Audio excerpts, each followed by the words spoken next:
tend to work harder for someone you like versus someone you don't like? If you had someone special over for dinner at your house, wouldn't you work extra hard to please them? If we're truly seeking to please God, then we really should be struggling with what Martha struggled with. We should really find that being a trouble for us, working too hard to please God. If we're trying to be as a living sacrifice to God, then that should be a struggle for us. Where's the boundary?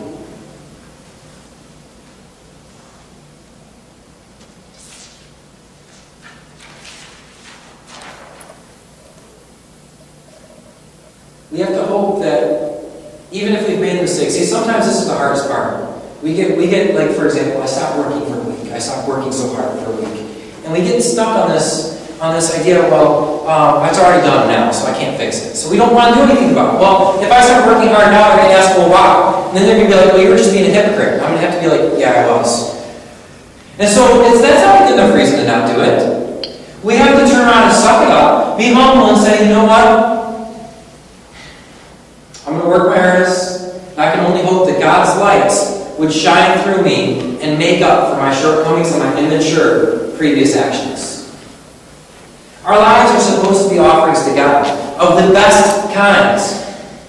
We bring what we're able to bring. God's not asking for something you don't have. He's not asking for you to go build a house if you're Judy and you're having trouble. He's not asking for you to drive the car and get in an accident on the way to church because you have to make it to church. He's asking you for to give everything you can where you're at. Not manufacturing something you're not. Not, as Paul said, trying to practice a gift you don't have. But rather, we take what we take the light we have, we take the skills we have, we take the gifts we have, and we give every last ounce of them. And we push them as far as we can. That means that if we're at work, we bring excellence. Maybe that means you go to bed early the night before, so that you can work that much harder. I know that sounds hard. It sounds crazy. Going to bed early so that you can go to work and work hard. I know that work nights were the nights I stayed up late. Church nights were the nights I went to bed early. You don't go to work tired. You go to work hard. It also means in our free time, in our time at church, in our time with family, that we do everything to the best of our ability. We don't cut it short. We don't do a halfway job. We do the best we can. We have to remember throughout the message of what the message of Haggai was. It doesn't matter that we get it right, but that we bring our best. God will bridge the gap. Remember, we are unclean. We are not perfect. What God wants is us. We're never going to be perfect. We're never going to be the sacrifice that is worthy of God. But we need to bring what we have. We need to bring it to our best. We need to bring the best that we have. And God will bridge the gap the rest of the way. That's why when we prepare for Sunday service, Tim, Sean, Victoria, Cody, Teresa, they all come early. They're all here at 8 o'clock this morning. Why are they here at 8 o'clock this morning? So that they can worship God with excellence. So that they can do what they do to the best of their ability. So they can be prepared and they can do it well. That doesn't mean we're putting on a show, but that we're doing the singing to the best of our ability. Coming prepared and ready. Not being lazy. Not just coming and saying, this is my role, so I'm just going to show up and do it. But saying, this is a privilege. This is a privilege. This is a gift that God is working through us. So I'm going to work it to the best that I can ever do it. And that means preparation. That means waking up early in the morning. And Tim, Sean, Victoria, Cody, and Teresa all do it every Sunday.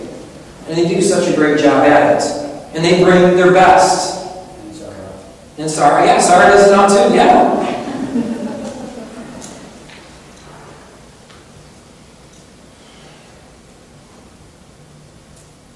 This means that we come to Bible class prepared to engage and with an open mind. Some may not be able to sing well. Some may not be able to give much. Some may not be able to be strong in body and be able to work hard. Some may not be able to teach well.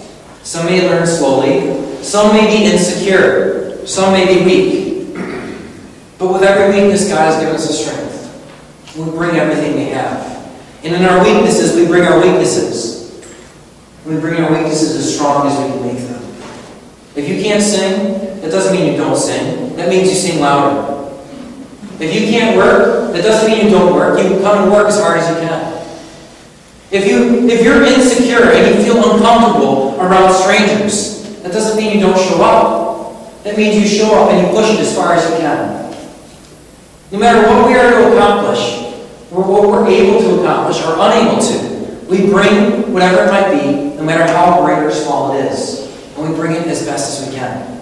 We bring our strengths with excellence, and we bring our weaknesses with excellence. We bring all of ourselves to God because He is our God. We bring our best because He has given us His best. We bring what we are able to because He is our God. God will make up for our lacking. He will bridge the gap. But we need to take the step. We can't bring our laziness and our secondhand worship to God. In this, we despise His name. We must bring our best. That's all He asks.